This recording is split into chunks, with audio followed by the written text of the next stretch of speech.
But them white niggas don't play about that wow.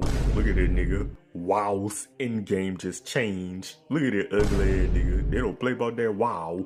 They don't play about that World of Warcraft. This is exactly how them niggas look that play that shit. World of Warcraft Midnight On. This is exactly how them niggas look playing that shit. They don't play about that. Welcome, welcome. Wait, hold on. I think I did it wrong. Uh, Hang on. Drum roll first. Welcome, welcome, welcome, prestigious gentlemen and extraordinary guests. Welcome to another episode of Shattrath Night Live. It's me, Guildmaster. Today I wanted to record a kind of a stream and consciousness style. I mean, usually that's my go-to, but this one I really wanted to be extra loose. The topic I wanted to talk about today really is going to be loss. It might be kind of depressing, kind of a heavy one, and it seems unrelated to Warcraft, but I assure you it's not. One thing that's been on my mind recently, being active in the WoW community, is seeing all of these FOMO type videos and content creators who want to basically perpetuate this steadfast culture of you must play meta. These are my expectations for you to succeed in the game, to even get an invite to my raid. And on top of that, there seems to be a deep sense of unhappiness, right? These YouTubers who create this meta slop, these meta monkeys, are the same YouTubers who you'll see, obviously we all criticize the game, but you'll see them talking about WoW like it's the old ball and chain, okay? A good example I think I could use here would be Pilov. I'll edit in a clip if you haven't seen this. Pilov talking about how he's feeling like crying from playing retail WoW because it's just so shit. When you've been playing the game for years, logging in every day, the new expansion's supposed to be exciting, but I literally want to cry. I'll have to throw it in an edit so I don't sound like I'm rambling here. This clip is obviously featuring Pilov. It's compiled by Miko. Wow, that's who you see in the bottom corner there. Please go subscribe to his channel. If you are watching this channel, it's very likely that you will enjoy Miko Wow's content. He's a very good gamer, very good YouTuber, very good gentleman. Look at his Nax Ramus content. Okay, I thanks. know. I'm sorry, guys. I'm a bit, honestly, I'm a bit annoyed. Not gonna lie, because I just like miss the day. Like I miss the days when like new expansion of WoW felt really fun to play. I don't know. Am I stupid for like being sad that my game that I enjoy playing is shit? Like, sorry. Like I know I'm a bit on the edge this morning, but again, I really miss the days when like new WoW expansion was fun, man. Like I literally wanna cry. Like I actually wanna cry. Like I literally wanna cry. Thank you for again for the sub, bro. Like I literally want, like I actually want to cry. The game that I used to play every day is like shit. Like of course I'm sad, bro. Like I'm sad. I'm sad, yeah. Like I'm sad, bro. Like I don't know. Let me tell you. Like I'm just sad. Like I literally have no desire to like be online right now. Like quite literally zero desire. And it's a new expansion, right? Like I'm supposed to be super excited. What now? Okay, so what now, bro? Like, bro, what am I doing with my fucking life, bro? What now? Something again, follow wind or what? What wind now? This guy is spending hours of his time on Twitch interacting with donations, talking about the game, critiquing the game, talking about meta, talking about how you must be playing, and then, of course, with no thought or hesitation, he's going to say that he's unhappy and he wants to cry and he doesn't even want to be playing. Do you see what I'm suggesting? Okay, I think it's very clear. How does this transition into loss? We'll get there. Guys, I really think we need to treat the game differently. I've said this before and I'll say it again. I think that the community is slowly just anaconda style death gripping all of the life and essence out of this game until there'll be nothing left except what you can expect from that same culture you see in hyper small, hyper niche communities. I guess the closest thing I could compare would be EverQuest. Look at how EverQuest does fresh server re-releases every now and then. Who do you think's getting hyped to play a fresh EverQuest release? It's a very small community who's been playing the game for 30 years. And that game's not popular. That game's basically free to play. They do a bundle where you pay, but you get all these subscriptions to all these different games. Point being, the game is dead. It's practically non-existent. If you didn't play EverQuest in the early aughts of the internet and the beginning of the MMO heydays, it's not for you. It's very difficult to entertain getting into EverQuest and seeing the end game content and entertain the idea. WoW will inevitably transition into that fate if we don't stop gatekeeping, if we don't stop being absolute fucking degenerate nerds. P-Love can't get into the fantasy of Warcraft. It'll be criticized as the retail team being, how it is, or the aesthetics not being so focused on the intricacies of warfare, whatever. We're talking about playing soccer and loving each other, and all the dragons are Vogue models now, as opposed to, the dragon being a big, scary, scaly beast. That, whatever. Okay, you get what I'm saying. Point being, I think that this is a death spiral. The community, who is new, will look up content wanting to know how to play the game, and that's the creators that they're seeing. Let's say I'm Timmy Fresh and I want to play TBC for the first time. Maybe the only experience I have with Warcraft is hearing about it from that one friend. I'm going to play Mage. I'll Google how to play Mage. Can you imagine Googling how to play Mage, never touching Classic before? It's probably fucking disgusting. It is fucking disgusting. Dude, look at No Hit Jerome's channel right now. I guarantee you, okay, let's not be exaggerative. Let's calm down. But the majority of the content's gonna be, don't play this class. Don't make this mistake. You'd better not be playing this. And it's ridiculous. And this is what I'm talking about. So let's transition into the conversation of loss. Y'all remember Ahab Wheathoof? Hmm? Do y'all remember Ahab? If not, I'll happily tell you. Ahab was a quest giver in Bloodhoof in Mulgore. Out of every NPC that gives a quest in that zone, Ahab stands out because he has custom voice lines. And if you notice, the fully voiced lines, they really stand out. It's a child. You can tell it's a child's voice. Why would Blizzard do this? Well, it's because this was a different time.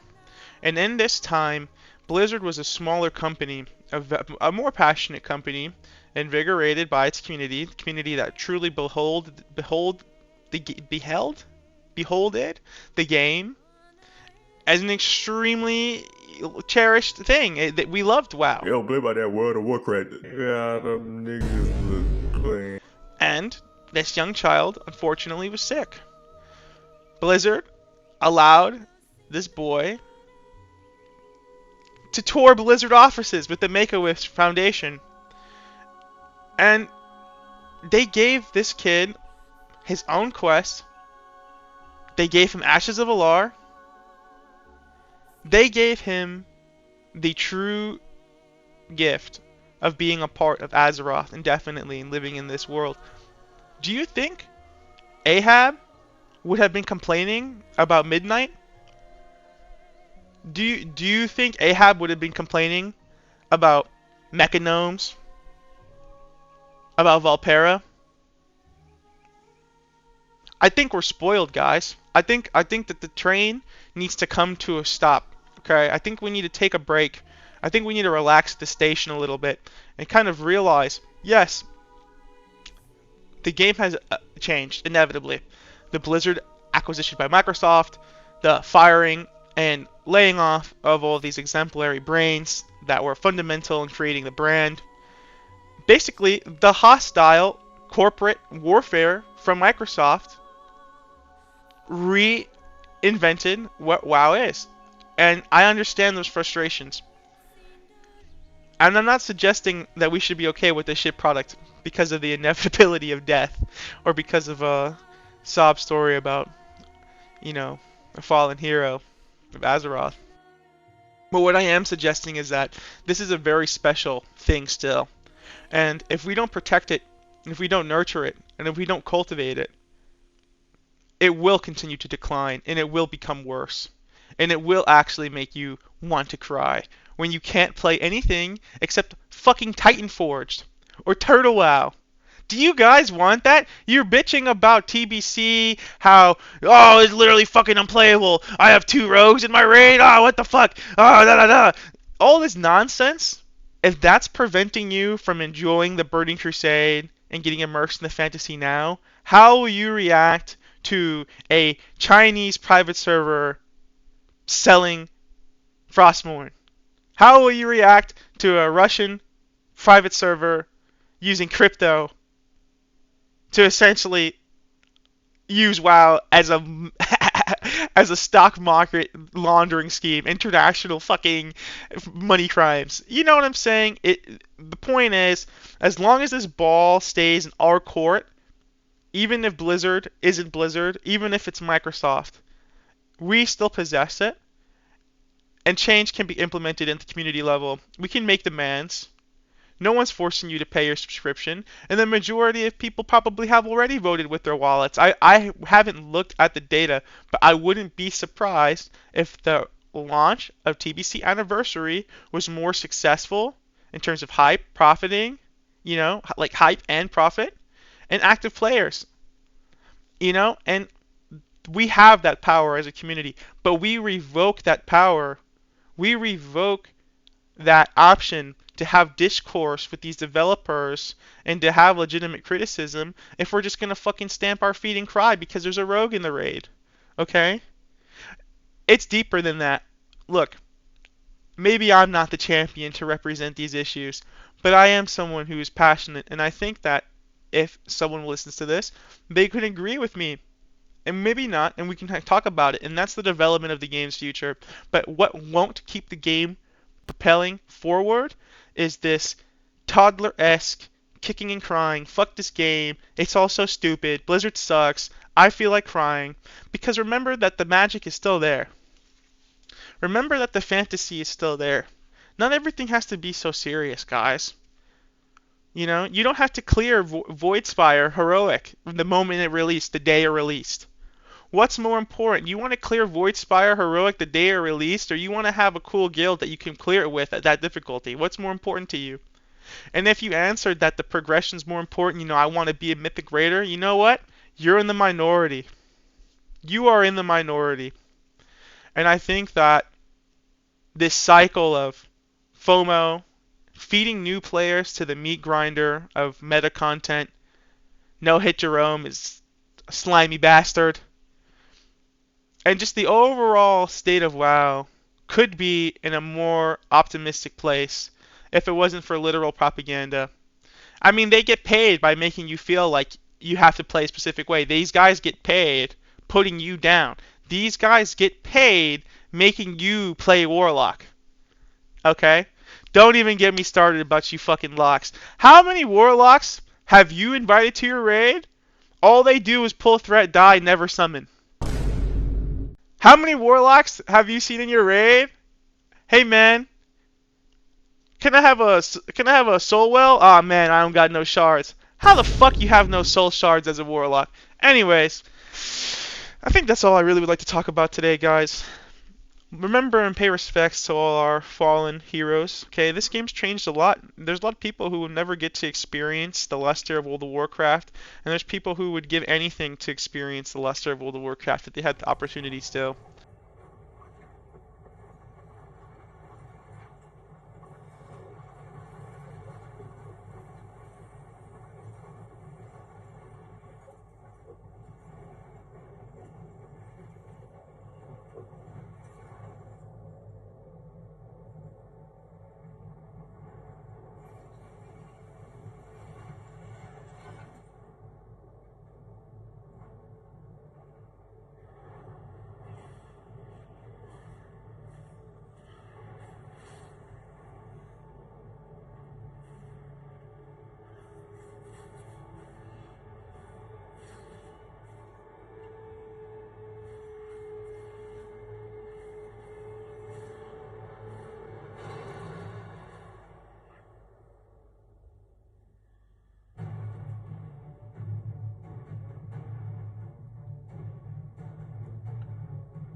And I just think that our culture is toxic as fuck right now. I think our culture needs a radical shift. I really do.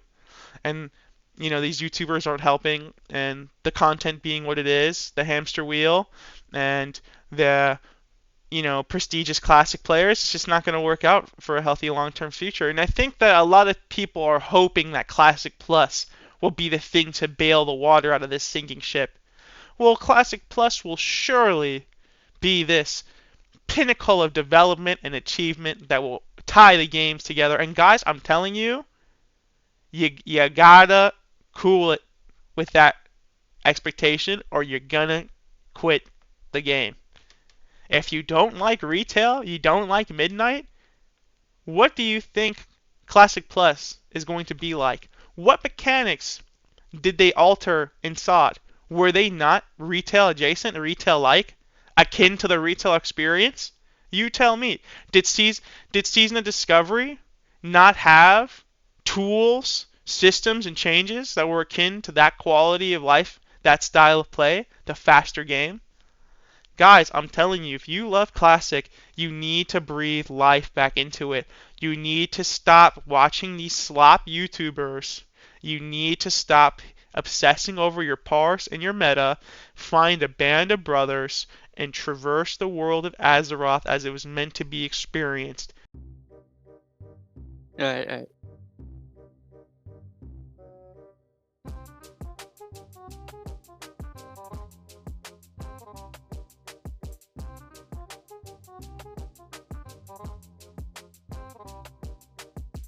Yeah, no, I think I got it.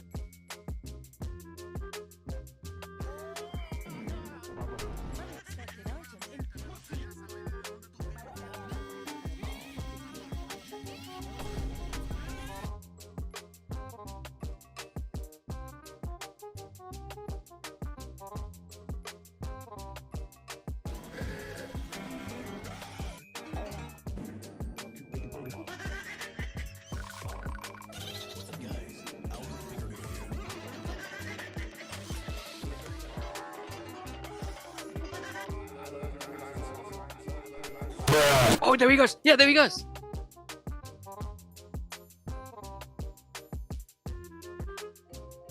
Oh, there he is. There he is. He's so mad.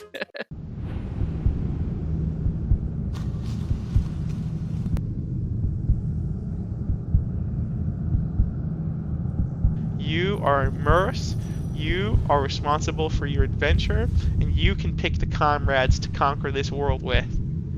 The Outland is huge. The Outland has so many zones to explore, and everyone is seemingly crying and shitting and pissing. I don't understand. Let me know what you think. Maybe I'm a big dummy, but yeah, I guess that's pretty much all I have to say.